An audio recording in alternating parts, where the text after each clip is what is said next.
నమస్కారం. Big debate ప్రత్యేక చర్చ కార్యక్రమానికి స్వాగతం. గత నెల రోజులుగా జరుగుతున్న ఇరాన్, అమెరికా, ఇజ్రాయెల్ యుద్ధం కొలిక్కి వస్తుందన్న ఆశ ఇప్పుడిప్పుడే మిణుకుమిణుకుమంటోంది.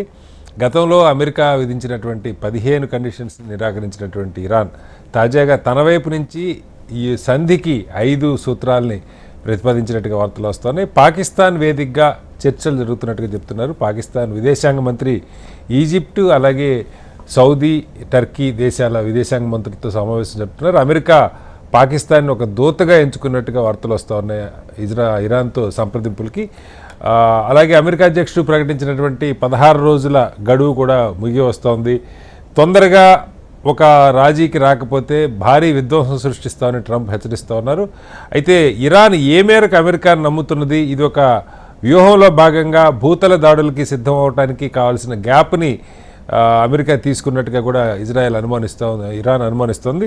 ఏం జరుగుతుంది, నిజంగా ఒక చర్చలో కొలిక్కి వస్తాయా, కొంతమేర కన్నా యుద్ధం ఆగేటువంటి అవకాశం ఉంది, దాని మీద ఇవాళ బిగ్ డిబేట్లో చర్చలో మనతో పాటు డాక్టర్ వినోద్ కుమార్ గారు, ఐఎఫ్ఎస్ అధికారి, అలాగే అంబాసిడర్గా పనిచేశారు, గతంలో సీనియర్ విశ్లేషకులు వారు, అలాగే కాంగ్రెస్ పార్టీని రిప్రజెంట్ చేస్తూ ఉన్నారు. అలాగే మనతో సంజయ్ పులిపాక్ గారు, ప్రముఖ అంతర్జాతీయ విషయాల నిపుణులు, వారు కూడా మనతో జాయిన్ అయ్యారు. మరి కాసేపట్లో విఠల్ గారు, భారతీయ జనతా పార్టీ నాయకులు జాయిన్ అవుతారు. అలాగే పెంటపాటి పుల్లారావు గారు, సీనియర్ విశ్లేషకులు కూడా మనతో జాయిన్ అవుతారు. ముందుగా సంజయ్ గారు నమస్కారం. సంజయ్ గారు మ్యూట్లో ఉన్నట్టున్నారు, ఒకసారి అన్మ్యూట్ చేయండి. నమస్కారం. సంజయ్ గారు నమస్తే. ఈ వీకెండ్ డెవలప్మెంట్స్ మీకు ఎలా అనిపిస్తుంది ఓవరాల్గా?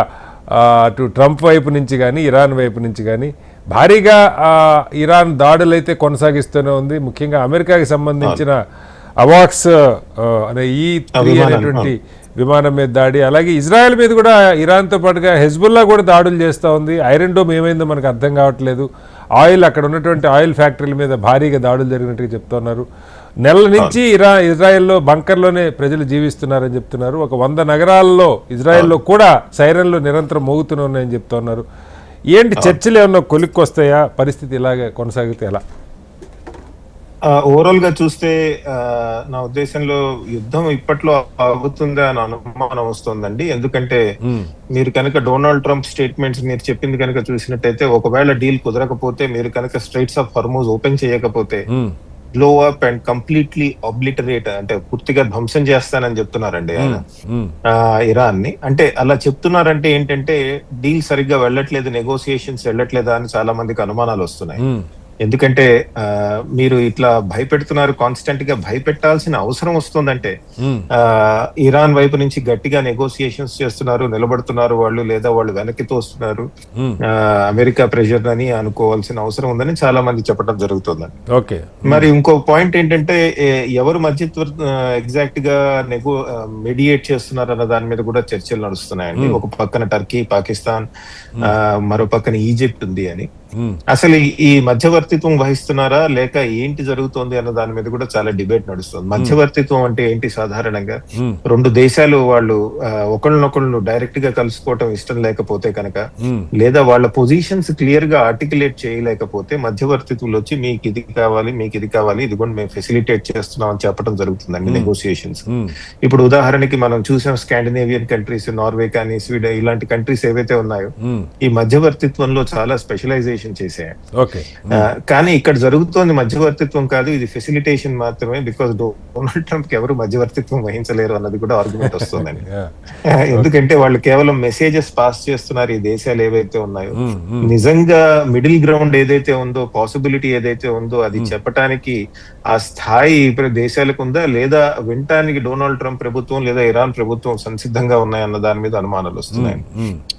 ఈ మధ్యవర్తిత్వం వహిస్తున్న వాళ్ళు మధ్యవర్తిత్వం ఈ 4 దేశాల విదేశాంగ మంత్రుల సమావేశం అయితే నిన్న ఇస్లామాబాద్ లో జరిగినట్టుగా ఉంది కదా. రీజనల్ ప్లేయర్స్ ని పిలవటం జరిగిందండి. కానీ ఇవాళ ఇరాన్ స్టేట్మెంట్ కనుక చూసినట్టయితే మాకు పాకిస్తాన్ కి ఎటువంటి సంబంధం లేదన్నట్టు మాట్లాడారు కొంతమంది ఇరాన్ నుంచి.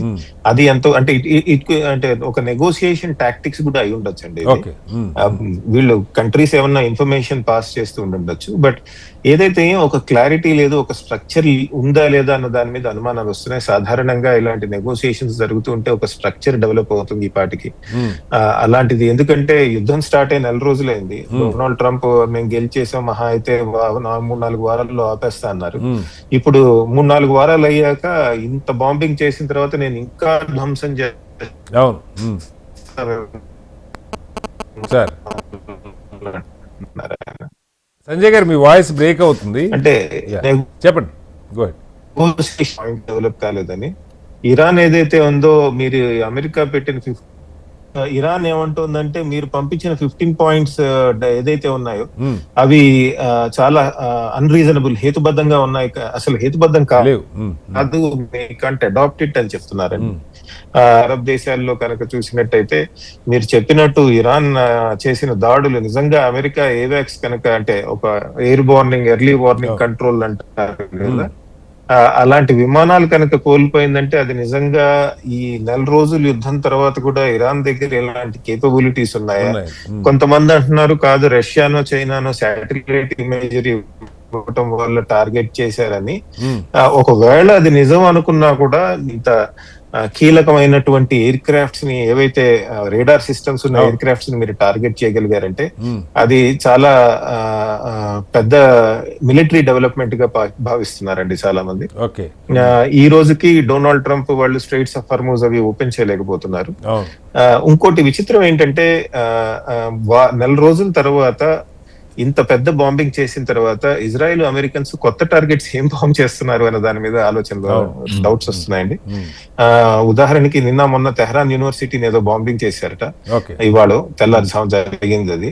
అలాంటి సివిలియన్ ఇన్ఫ్రాస్ట్రక్చర్ అవసరమా అని. మరో పక్కన చూసుకున్నట్టయితే మనం అమెరికాలో కూడా చాలా ప్రొటెస్ట్ నడిచాయి, పెద్ద డెమాన్స్ట్రేషన్స్ కూడా నడిచాయి, వార్కు వ్యతిరేకంగా భారీగా జరిగాయండి. కొన్ని లక్షల మంది వచ్చారని చెప్పడం జరుగుతుంది, ఫోటోగ్రాఫ్స్ కూడా చూసాం మనం. అమెరికాలో డొనాల్డ్ ట్రంప్ కి కీలకమైన మాగా బేస్ అంటారు కదా, మేక్ అమెరికా గ్రేట్ అగైన్ అన్న సోషల్ కోయిలిషన్ ఏదైతే ఉందో దానిలో కూడా తీవ్ర అసంతృప్తి ఉంది. ఆ అసంతృప్తికి అది డిఫరెంట్ డైరెక్షన్స్ లో వెళ్లకుండా జేడీ వ్యాన్స్ ఒక నాయకత్వం వహిస్తున్నారు. యుద్ధం ఎలాగోలా ఆపాలి అని విత్ ఇన్ వైట్ హౌస్ ఆయన వాదిస్తున్నారన్న వార్తలు కూడా వస్తున్నాయండి. అది కూడా చూడాల్సిన అంశం. ఓవరాల్ గా మనకి తెలిసిందే, డెవలపింగ్ కంట్రీస్ చాలా ఇబ్బంది పడుతున్నాయి ఈ యుద్ధం వల్ల.